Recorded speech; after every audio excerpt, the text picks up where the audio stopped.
Karena pemerintah Kota Solo waktu itu jelas-jelas menuliskan secondary school dulu tahun 2007 lulus, kemudian MDIS baru ke UTS. Tapi kan ini kebalik-balik. Jadi kalau urutan pendidikannya saja sudah kebalik-balik, ya, kemudian surat penyetaraannya ini tidak benar, maka kami dengan baik ya ingin menanyakan kepada kementerian dan kami menunggu arahan dari Prof. Abdul Mukti untuk diterima. Pak Subhan kemarin mengatakan setelah mediasi yang bersangkutan sebaiknya mengundurkan diri karena ini sudah fatal kejadian. Bagus, itu hingga muncul surat keterangan semacam ini dan akan lebih malu begitu. Ya, ya. Akan lebih malu, lebih baik sayangi Republik ini, Pak Gibran, ya. Sayangi Republik ini dan mundurlah dengan sukarela. Dan kita dalam waktu dekat akan ke Solo, kita kan akan ke SMP 1 Negeri 1 Surakarta untuk mencari kejelasan.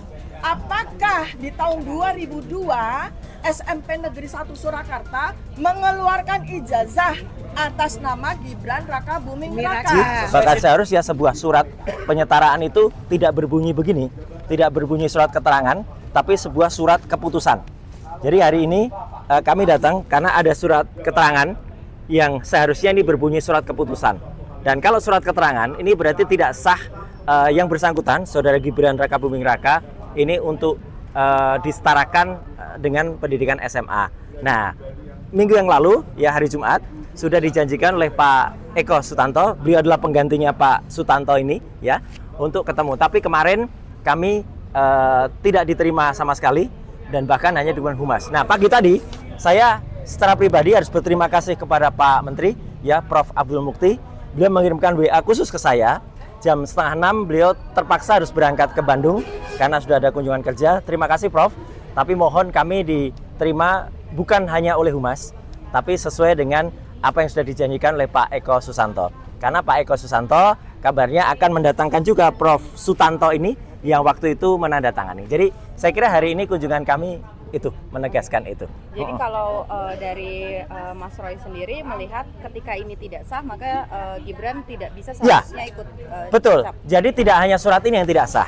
Ya, saya berulang kali melakukan analisis dan sudah ada di berbagai acara, termasuk juga di beberapa media mainstream. Terima kasih yang sudah menyiarkan bahwa urutan pendidikan Saudara Gibran Raka Buming Raka itu tertukar dan saling terbalik. Misalnya adalah yang seharusnya itu adalah hanya sebuah kursus, ya, atau pathway, atau katakanlah itu matrikulasi ke perguruan tinggi, tapi itu dianggap sebagai SMA yang disetarakan ini. Kemudian bahkan ada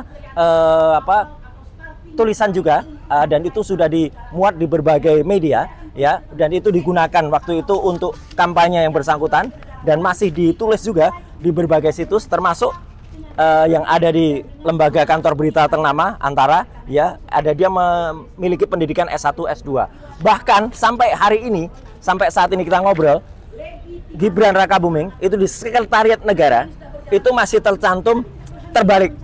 Ya, jadi artinya dia di Orchard Park Secondary School terus ke MDIS dulu, ke S1-nya dulu katanya, baru kemudian ke UTS, ke Australia. Ini terbalik. Lah, kalau urutan pendidikannya saja terbalik-balik begini, kemudian dianalisis itu tidak benar, nah maka apa yang dilakukan oleh dia itu tidak sah. Maka atas dasar niat baik kami datang secara baik-baik ke kantor Kementerian Pendidikan Dasar dan Menengah ini, dan alhamdulillah tadi sekali lagi saya sudah di WA langsung oleh Prof. Abdul Mukti, dan kemudian beliau mengatakan mohon maaf tidak bisa mendampingi karena, tapi makanya kita menunggu arahnya siapa yang seharusnya kemudian menerima kami, karena ini jelas betul, ya. Assalamualaikum Mas Roy, ya, ini bahasanya beliau, ya. Enjang puniko kulo kunjungan kerja wonten Bandung jam 5.30. Sangat halus beliau. Jadi mohon matur nuwun sangat, ya. Terima kasih sekali untuk beliau, ya, gitu. Jadi artinya kita nunggu arahan dari beliau. Itu aja. Ini kan di satu sisi juga lagi berjalan perdata di Jakarta Pusat. Nah, itu kemarin keputusannya adalah sudah lanjut ke proses mediasi. Kalau dari Mas Roy sendiri, apakah sepakat untuk mediasi atau langsung saja putusan? Gini, jadi artinya meskipun tidak bersama-sama, tapi ini ada satu visi yang sama antara kami dengan Pak Subhan, sarjana hukum, magister hukum. Pak Subhan itu kemarin mempermasalahkan ini. Jadi KPU itu membuat pengubahan yang tidak sah, ya, pada riwayat pendidikannya Gibran. Ya, artinya tertulis pendidikan terakhir tiba-tiba diubah menjadi langsung dirubah menjadi S1. Ini nggak boleh merubah pernyataan semacam ini. ini harus ada risalahnya, harus ada ketentuan hukumnya, harus ada juga alasannya seperti apa. Dan bahkan banyak banget ya riwayat-riwayat yang bersangkutan sampai dimuat di situs-situs ternama ya. Saya tidak menyalahkan situsnya. Situsnya mengikuti informasi yang salah dari pemerintah Kota Solo waktu itu. Karena pemerintah Kota Solo waktu itu jelas-jelas menuliskan secondary school dulu tahun 2007 lulus, kemudian MDIS baru ke UTS. Tapi kan ini kebalik-balik. Jadi kalau urutan pendidikannya saja sudah kebalik-balik ya, kemudian surat penyetaraannya ini tidak benar, maka kami dengan baik ya ingin menanyakan kepada kementerian dan kami menunggu arahan dari Prof. Abdul Mukti untuk diterima. Kami sebenarnya tidak ingin rame-rame ya, tapi kami ingin baik-baik. Jadi mohon kemudian seluruh rakyat Indonesia juga mengetahui niat kami baik untuk pertanyakan. Dan tadi kalau pertanyaan Mbak Putu Trisnanda, kalau kemudian dikatakan Pak Subhan ya sebaiknya kita ikuti juga statement Pak Subhan. Pak Subhan kemarin mengatakan setelah mediasi yang bersangkutan sebaiknya mengundurkan diri karena ini sudah fatal kejadiannya. Itu ya. Mungkin ada tambahan sedikit Pak Samsir. Ini Pak Samsir. Ya, Pak Samsir Jalil. Baru diputuskan. Ya. Jadi ini cuma surat keterangan biasa kayak keterangan RT RW. Ya, bagaimana mungkin ini dipakai sebagai syarat untuk menjadi wakil presiden? Benar. Ya, ini harusnya ada produk-produk keputusan nanti kita ambil contohnya ya. Apalagi sampai dengan saat kita berada di depan gedung kementerian ini, dari Kementerian Sekretariat Negara itu masih mencantumkan urutan yang terbalik, yang tertukar. Ini wapres yang tertukar ini, ya, kayak judul sinetron. Jadi dari Orchard Park 2024, di sini 2024 sampai 2007 dia ke MDIS dulu, jadi S1 dulu bang. Iya. Baru kemudian 2007, 2010 baru masuk SMA lagi. Ini urutannya gimana SMK, Bang, gitu? SMK. SMK lagi. SMK Jadi lagi. artinya ini acak-adut gini tidak tidak benar dan tidak korek, itu yang kita pertanyakan. Yang membuatnya Kami mengimbau kepada saudara Gibran mundurlah. Ya, karena ini sudah bau tengi sama sekali nih. Sudah bau amis. Udah nggak bisa ditolong, apalagi nanti kita datang ke Komisi 10. Apalagi nanti dibentuk tim pencari fakta oleh Pak Menteri, ya Pak Menteri Abdul Mukti, karena beliau kan belum menjabat saat itu. Ya, tahun 2019. Ya, mungkin Pak Menteri akan memanggil lagi Pak Dr. Sutanto SHMA, ya, dan memanggil kalau ada tim pengkaji kurikulum maupun silabus sehingga muncul surat keterangan semacam ini, dan akan lebih malu begitu. Akan lebih malu, lebih baik sayangi republik ini Pak Gibran ya, sayangi republik ini dan mundurlah dengan sukarela. Satu lagi itu lebih baik. Satu lagi tadi Pak Risman mengatakan kita akan ke Komisi 10. Kebetulan juga hari Kamis yang lalu saya duduk semeja dengan Bu Herviati, Ketua Komisi 10, ketika serah terima jabatan Menteri Pemuda dan Olahraga. Beliau ketemu saya, langsung mengatakan, Mas, suratnya sedang kita bahas, nanti kita tunggu waktunya. Jadi saya tagih janjinya ya, Bu Herviati, ya, jangan sampai kemudian kita juga Komisi 10 kemudian melakukan apa yang dilakukan oleh UGM dan juga yang kemarin juga sempat kita alami. Tapi saya percaya niat baik Prof. Abdul Mukti, juga niat baik Bu Herviati itu akan bisa dan juga Pak Wamen ya, kita akan bisa memberikan penjelasan soal ini. Apalagi kemarin Pak Subhan, sarjana hukum, magister hukum, sudah sampai ke sidang ketiga dan beliau juga mensoal atau mempertanyakan perubahan tidak sah ya pada website KPU. Jadi di KPU itu tadinya pendidikan terakhirnya Gibran itu ditulis pendidikan terakhir, tiba-tiba diubah menjadi S1. Ini nggak boleh ngubah begitu saja, tiba-tiba diubah gitu aja, kayak ngubah ketikan. Ini adalah lembaran negara ya, artinya pengumuman resmi negara.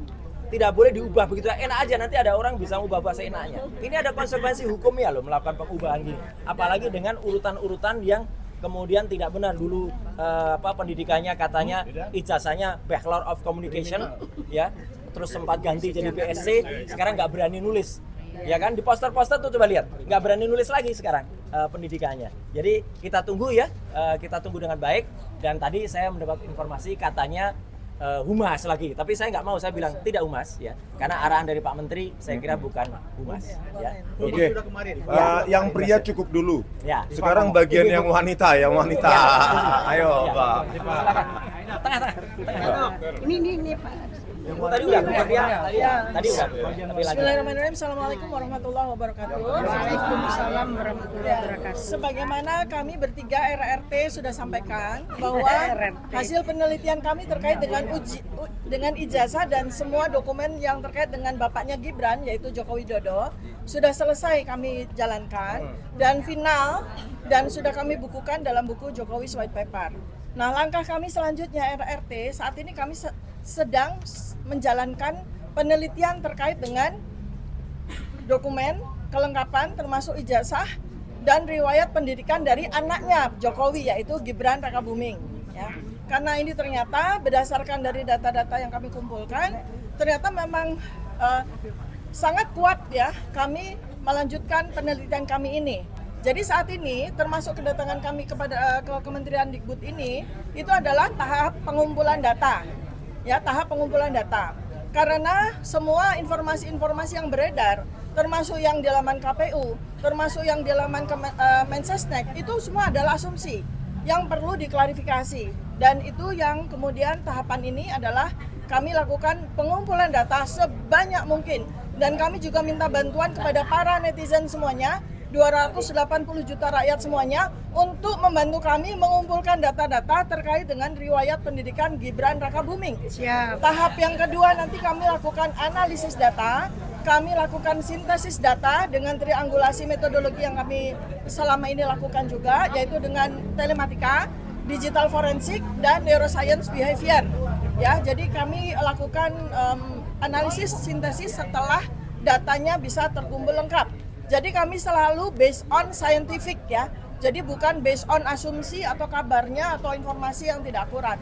Termasuk juga kami juga saat ini juga ongoing untuk benar-benar berobservasi situs-situs ya atau tempat-tempat di mana Gibran Rakabuming itu mengklaim dia SD, dia SMP, dia SMA, dia kuliah, dia kursus, dia bimbel, itu sedang kami lakukan observational study. Termasuk juga kami akan menghubungi para eyewitness atau saksi, ya. Apakah Gibran punya teman sekolah SD, punya teman sekolah SMP, punya teman sekolah SMA, punya teman sekolah di Singapura, punya teman kursus di Australia, itu akan kami lacak semuanya. Termasuk juga guru-guru. Jadi guru SD apa mungkin malah dari TK begitu ya. Dari SD, SMP, SMA, kursus, kuliah itu semua akan kami lacak. Dosen-dosennya, tempat dia kuliah dan semuanya akan kami lacak. Dan itulah cara kerja saintifik. Jadi kami tidak berbasis kepada katanya-katanya, omong-omong, tidak. Kami berbasis fakta ya. Nah, kemudian berikutnya tahap final adalah kami membuat simpulan. Dan kesemuanya itu dari tahap pengumpulan data, analisis, sintesis sampai kepada kesimpulan itu akan kami bukukan dalam buku yang sementara judulnya Jokowisan Black Paper. Karena ini sejarah hitam ya, sejarah hitam. Jadi bukan white paper tapi black paper. Nah, terus mungkin saya tidak tahu apakah tadi sudah disampaikan oleh Abang Rismon dan Mas Dr. Roy. Satu hal yang sangat menarik adalah riwayat SMP-nya ya. Jadi begini. Ada sebuah penjelasan di salah satu laman KPU yang menyatakan bahwa sejak SMP dia kemudian melanjutkan sekolah di luar negeri. Nah, artinya ini menjadi sebuah catatan pertanyaan jelas, apakah di SMP Negeri 1 Surakarta Gibran memiliki ijazah?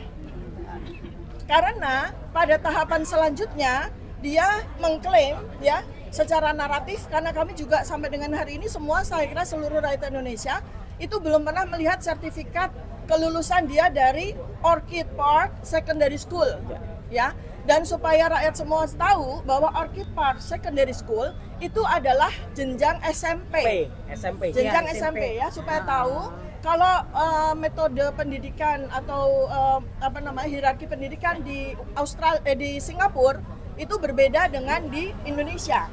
Kalau di Singapura itu jenjang pendidikan dasar dan menengah itu mengenal pertama adalah primary school, kalau di Indonesia itu SD dan kemudian secondary school. Ya, secondary school. Jadi Orchid Park Secondary School itu adalah SMP.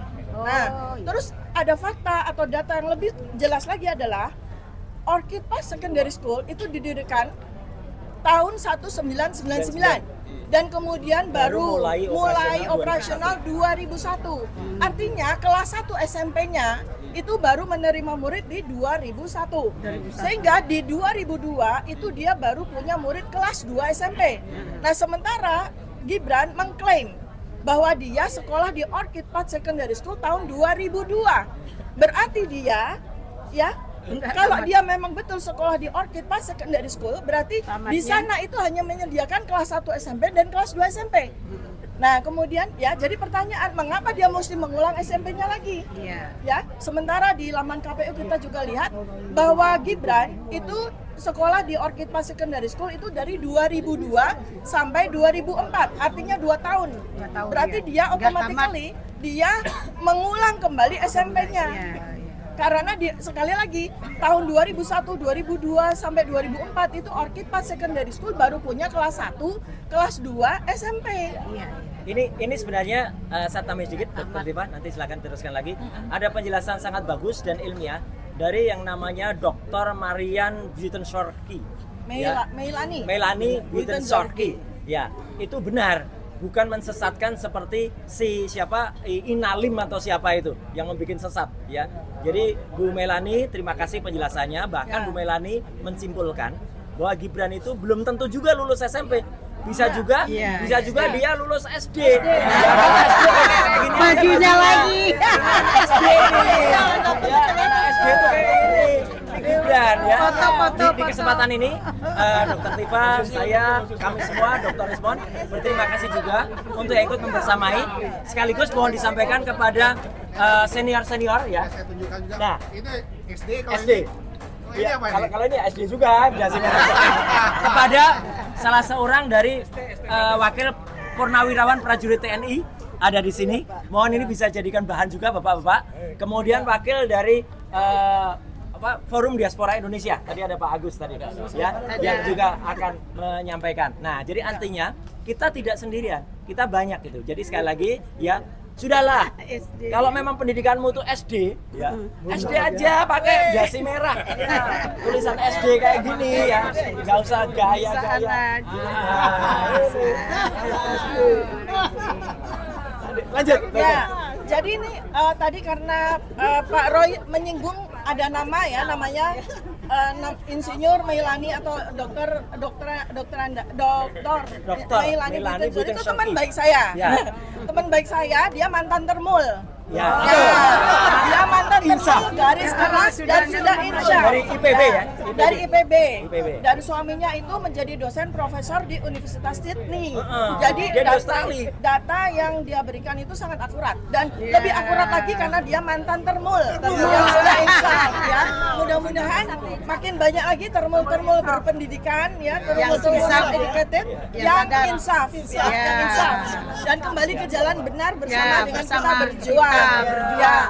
Nah, untuk finalisasi dari apa yang saya sampaikan, saya underline ya, bahwa Gibran itu tidak benar ber-SMA di Singapura tahun 2002 sampai 2004. Karena Orchid Path Secondary School di tahun 2002 sampai 2004 itu baru menyelenggarakan pendidikan SMP kelas 1 dan 2. Artinya berarti dia itu mengulang kembali SMP di Singapura. Itu pun juga kalau dia benar-benar masuk, bukan cuma sekedar mendaftar ya. Nah, kemudian kita dalam waktu dekat akan ke Solo.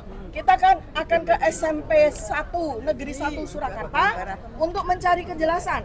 Apakah di tahun 2002 SMP Negeri 1 Surakarta mengeluarkan ijazah atas nama Gibran Raka Buming Raka sesuai situs sekretariat negara loh. Ya. Salah lagi nulisnya. Tetapi ya sungguh pun kalaupun Gibran itu memang memiliki ijazah dari SMP Negeri 1 Surakarta, pertanyaan berikutnya itu belum bisa memenuhi syarat sebagai wakil presiden. Ya, benar. Karena menjadi wakil presiden itu syaratnya minimal adalah SMA. Sesuai dengan Undang-Undang Nomor 7 Tahun 2017 Pasal 169 huruf R. Ya. Jadi kita tuh nggak omong-omong, semua SMA berdasar data resmi. basis resmi. Tadi Bu Kurnia juga sudah menyampaikan dan harapannya agar jangan sampai nanti yang dilakukan Pak Subhan itu akan dilakukan apa Bu? NO itu? Fun Clover Club. Wah, Mau dilanjutkan benar? Sudah. Baik. Oke. Dan saya sebetulnya bersama dengan Pak Roy Suryo ya, untuk saya remind bahwa kami sebetulnya sudah mempersoalkan tentang pendidikan yang diklaim sebagai pendidikan SMA and/or S2 di Australia sejak tahun 2023.